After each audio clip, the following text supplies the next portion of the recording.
I'm delighted and deeply honored to give the inaugural Karasek lecture. I first met Marv when I was a first-year resident. I was perhaps a little unusual. I was spending a lot of time in the labs after hours. But it turns out that Marv was there too.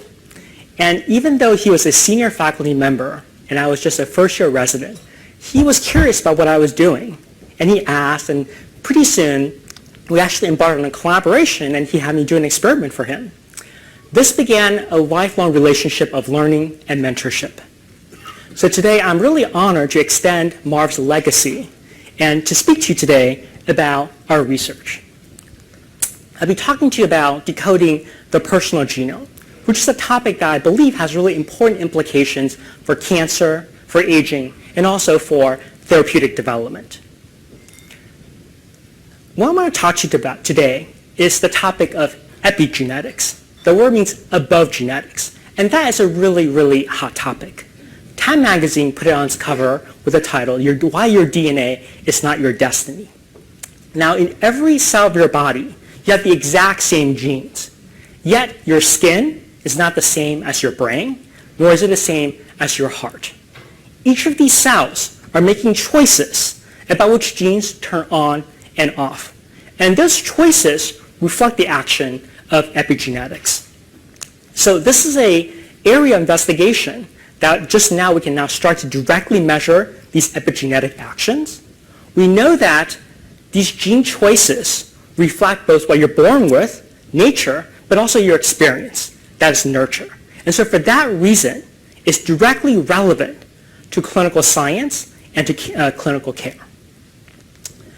So we're at a really exciting time in the field of genetics and also in epigenetics.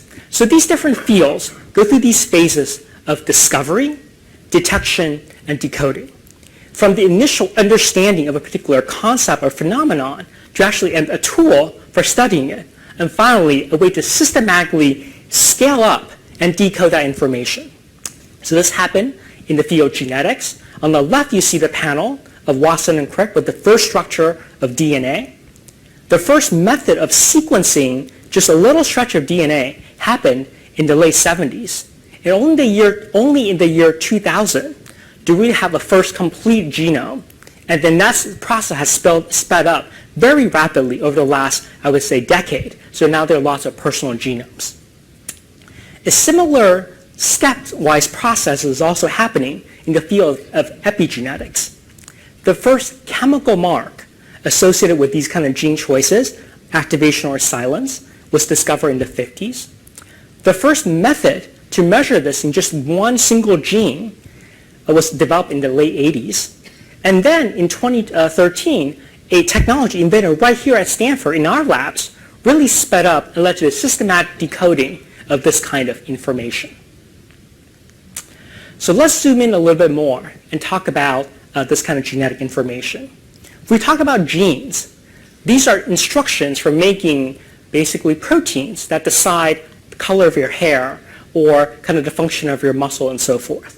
But attached to each of these sequences are lots and lots of switches that decide when and where those genes turn on and off. And those switches are where these epigenetic actions are taking place. And specifically, in the human DNA, in the human genome, the picture looks more like this. Just 2% of the real estate is for these actual proteins, and most of it is actually these switches. 98% are these switches that control the gene choices. We also know that most of the inborn risk associated with disease, these genetic variants, they live in this non-coding space, affecting your epigenetic control. So how do we study this? So a few years ago, we came up with a really amazing technology. And so the background is that in every human cell, there's 2 meters of DNA packed into a 10 micron nucleus. Let's just think about that for a moment. That means that if we go into the one cell and we stretch out the DNA, it's actually taller than I am. But we're packing that into a tiny cell, and we're doing that billions or trillions of times in each of our cells. And so most of your DNA is just tightly wound up, like a big yarn, right, and not accessible. So except for the active switches, which are on the edge and accessed by the machinery. So simply finding these accessible bits will tell you actually the software program that your cell's running, and therefore the reason why your cells are behaving the way they are. The technology we invented, which is done in collaboration with a colleague at Stanford, Will Greenleaf. It's called ATAC-seq, or Assay of Transposing Accessible Chromatin, long name. But basically, it's really a strategy to spray paint the genome. When we spray paint, we basically figure out that the parts that can be tagged must be accessible, and the parts that are hidden inside cannot get spray painted. So if I run up to a building and I try to spray paint that building, the places I can spray paint must be the outside walls, not your inside bedroom.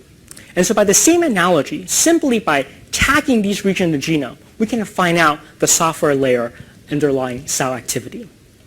This technology led to a pretty amazing, a million-fold improvement in the sensitivity and 100-fold improvement in the speed of finding this kind of epigenetic regulation. Here are some examples of what this information will look like. Imagine that there's a series of genes laid out from left to right, and they're all longer than this room. And each of these little peaks, those are the switches that are turning on and off in different cells. The first row was the previous gold standard technology to finding this information, and that needed 10 million cells, literally a pound of flesh, something that we could not get or ask of from our patients, and that made it impossible to actually deploy this technology to actually answer clinical problems. The second row was the first version of our new technology. It only needed 50,000 cells. And then the third row was the ultimate resolution.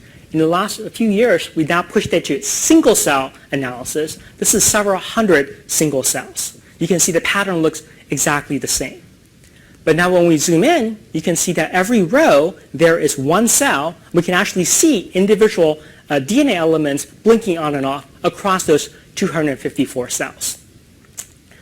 This is a very powerful kind of a new microscope that allows us to zoom in into the cell software layer. And with this kind of technology, we're thinking, what can we do with this information? We're really inspired by being in Silicon Valley and also by the information technology world. And so we thought about the maps that we navigate with, like the Google map that some of you may have used to drive here. The real world is represented in many, many different layers. In the land usage, in the streets, in the business that are there, and where your friends are. Each of these layers makes this map more interesting and more useful. And so when we have a snapshot of the epigenetic regulation in cells, we also want to represent and extract multiple layers of information. The kind of cells that are there, the states that they're in, their response to the microenvironment, their response to drugs, and so forth, and connect them all together with advanced computation. And this is the thrust of our work over the last several years. This kind of technology has actually very direct implications for cancer. We know that cancer cells are actually individually different. On the left is actually a picture from a very old pathology textbook, actually the very first one from a German pathologist, Dr. Virchow. He drew what he saw under the microscope, and you can see that these cells were not all exactly the same. On the right-hand side was a more modern depiction, people thinking about different genes making the cells behave differently. But nonetheless, the bottom line is that we know that among cancer, this is like a gang of bad guys, and we want to find them all. But they don't all look the same. And so we have to really have a mugshot of every one of them to really know how to go after them. So deploying this technology, we can now see that there are stepwise changes in the epigenetic makeup as the cancer progresses. Each of these little balls is representing different steps in a particular leukemia evolution. The green ball is actually the first mutation that happens in a blood cell, giving rise to leukemia. The second yellow one is the one that has now accumulated more mutations, so it can actually cause the disease if you transplant it. And the third one, the orange one, represents the cells, actually the majority of the leukemia, which are actually the ones you can detect in the blood. They're actually all different. And indeed, there are distinct signatures in the epigenetic levels that allow us to track them.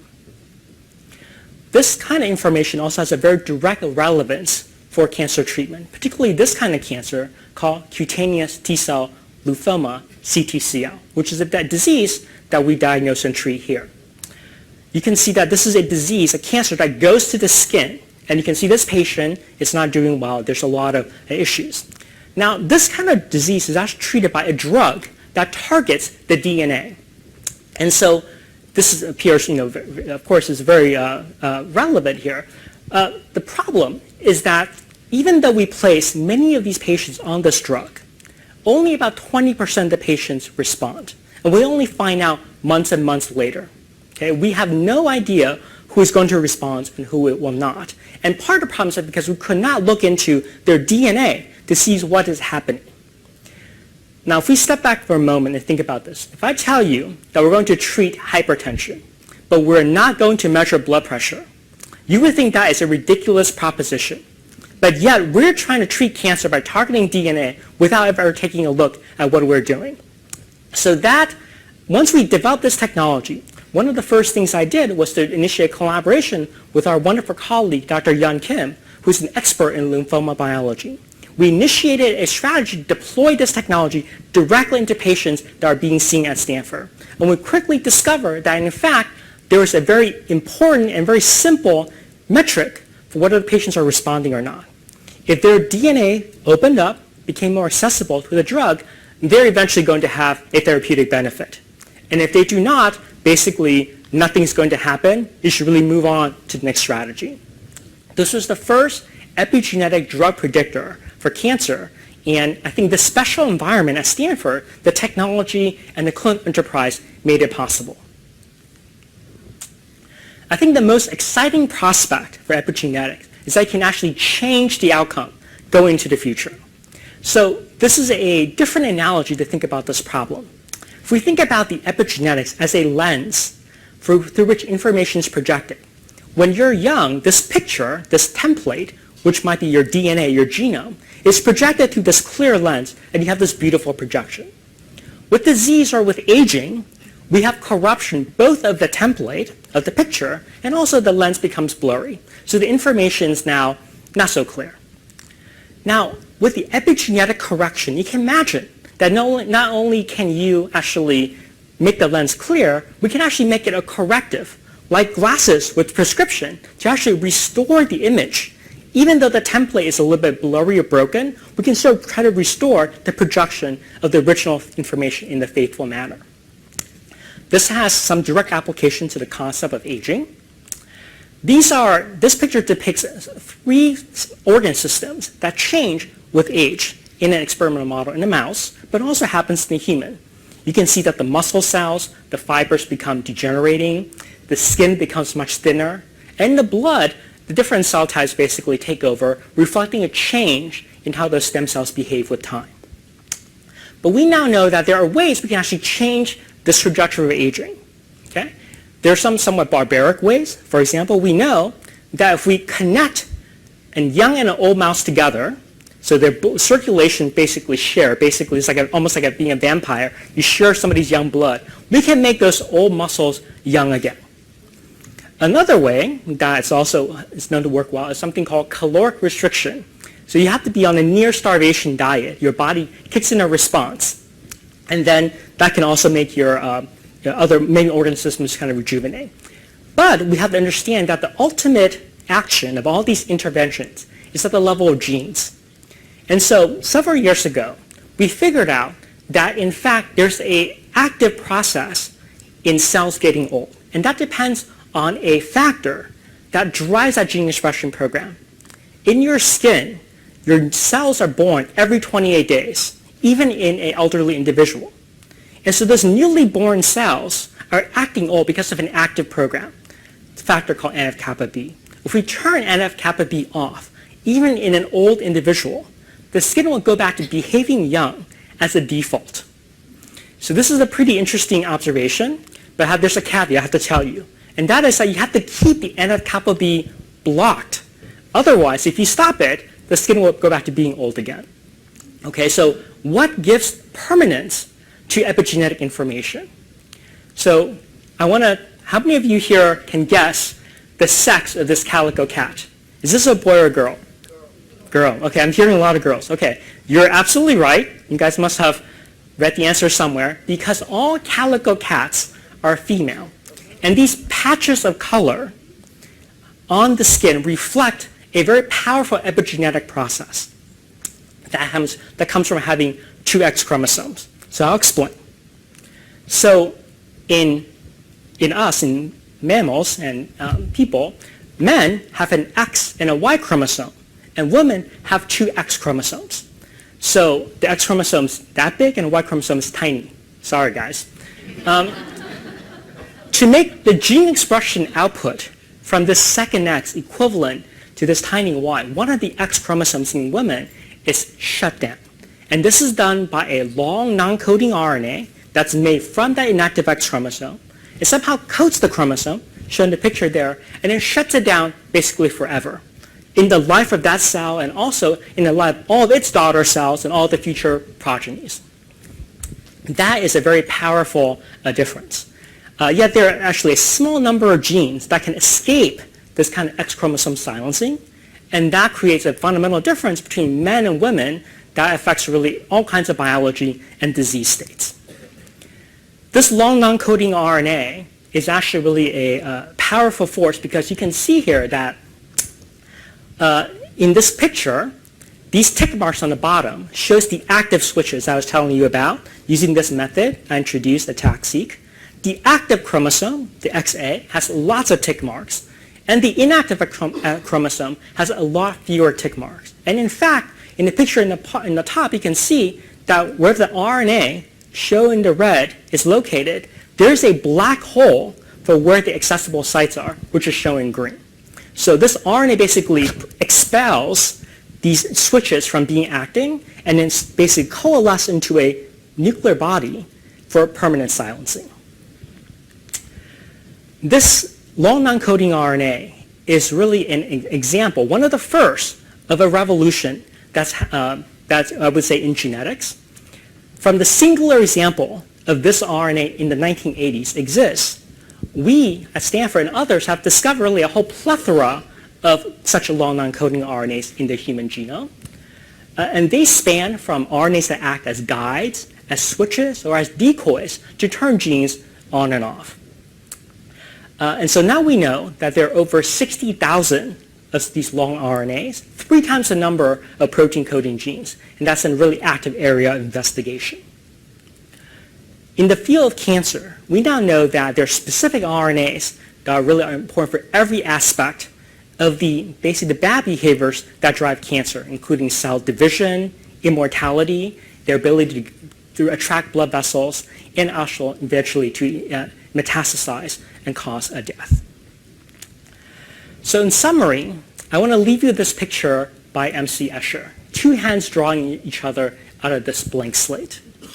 I think the idea of the RNA and the epigenome are very much analogous to this picture. These 2 kinds of information reinforce each other, and the transfer gives fidelity to this kind of information in our genome. And also it can create really new meaning, perhaps, out of the blank slate of genome information.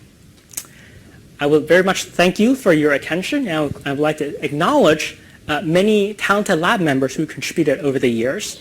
I want to particularly thank our supporters, including the Scleroderma Research Foundation, Damon Reiner Research Foundation, and also the generosity gift from Mr. Luke Evnan, Ms. Deanne Wright, and Mr. Pitch Johnson. Thank you so much.